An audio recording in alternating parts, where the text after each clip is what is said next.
Good evening mga ka-Espanya. Kamusta kayong lahat? Ako nga pala si Jinjin. Welcome sa Day in My Life pa si Filipina and proud Ilocana here in Spain. Samahan niyo ako sa simpleng araw ng buhay ko dito sa Spain. Wala tayong bonggang lakad ngayon, pero may gusto akong i-share sa inyo. Isa sa mga bagay na nanibago talaga ako rito. Bumili kasi ako ng pakwan pero hindi yung buong pakwan ang binili ko. Hati na talaga siya nung binili ko ito. Noong una parang nagtaka pa ako kasi sa isip ko, pwede pala yun. Kasi lumaki ako na nakikita kong buong pakwan ang binibenta sa Pilipinas. Kaya nung una napaisip talaga ako kung normal ba talaga yun dito. Pag-uwi ko sa bahay, ginayat-gayat ko na agad yung pakwan. Nawa ko siyang maliliit na square para mas madaling kainin. Kung pabilog-bilog nga ay baka aabutin tayo ng siyam-siyam. Tapos nilagay ko sa Tupperware para anytime na gusto kong kumain. Bubuksan ko na lang yung rep at kukuha na ako. Sobrang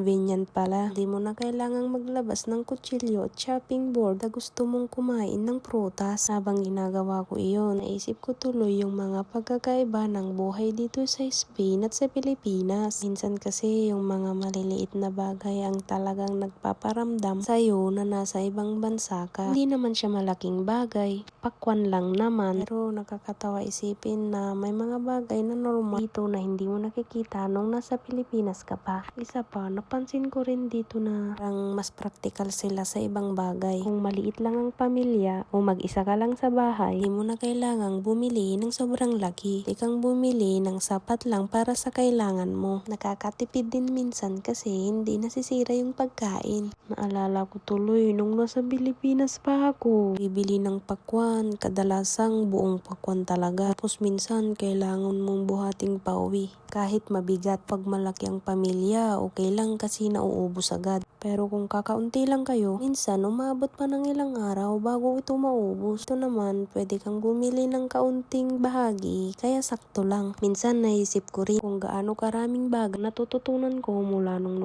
lumipat ako dito sa Spain. Hindi lang sa wika o trabaho, kundi pati sa mga simpleng bagay araw-araw. Yung tipong dati hindi mo pinapansin, pero kapag nasa ibang bansa ka na, papansin mo talaga ang pagkakaiba. Kaya ito, habang hinihiwa ko ang pakwan at nilalagay sa Tupperware, naisip kong i-share sa inyo. Baka may mga kababayan din tayong nasa ibang bansa na nakaranas ng ganito. Yung may makita kang simpleng bagay, mapapasabi ka na lang na ay, iba pala dito. Anyway, ito ng pakwan ko, ready eat na ito. Talagay na sa Tupperware at nasa rep na para malamig. Yung bagay lang, pero isa na naman ito, maliit na experience ko dito sa Spain na gusto kong i-share sa inyo.